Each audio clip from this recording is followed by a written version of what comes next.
महाराष्ट्र केसरीमध्ये आज सनसनाटी विजयाची नोंद केली ती म्हणजे नाशिकच्या बाळू बोडकेनी आणि माऊली जमनाडेला आज त्यांनी गुणांच्याद्वारे हरवलेला आहे। एक मोठ्या कुस्तीत मोठा विजय मिळवलेला आहे। कसा काय आनंद आहे? आनंद तर भरपूर आहे। एक ज्या पैलवानाला बघून कुस्तीकडे मी बघत होतो, आज त्याच पैलवानावर कुस्ती झाली आणि खूप आनंद होतो की नवीन वर्षाची एक नवीन सुरुवात झाली आणि माझं पहिलंच वर्ष होतं महाराष्ट्र केसरीला खेळायचं, ते मी स्वप्न बघितलं पूर्ण झालं माझं। यासाठी काय मेहनत घेतली, गुरूंनी काय मेहनत घेतली, मित्रांनी काय मेहनत घेतली, त्यामुळे तर आज एक मोठा सनसनाटी विजय नोंदवला।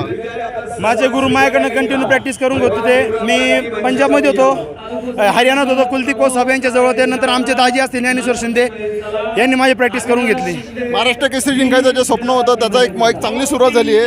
आता पुढच्या लढतीत कदाचित तुम्हाला सिकंदर शेखच्या मोठ्या तुल्यबळ मल्लावर लढावं लागणार आहे, त्यासाठी काय प्लॅन राहतील? प्लॅन तर आमचे वस्ताद विजय काका बराटे यांनी सांगितलेले आहे, पठारे मामा असतील त्यांनी मला जर सांगितलं मी कुस्ती करणार। आता आजचा हा जो विजय मिळवला आहे, सनसनाटी विजय मिळवला आहे, तो कोणाला अर्पित करताय? हा आमचे गुरुवर्य मनोहर मामा यांच्या चरणी अर्पण करतो।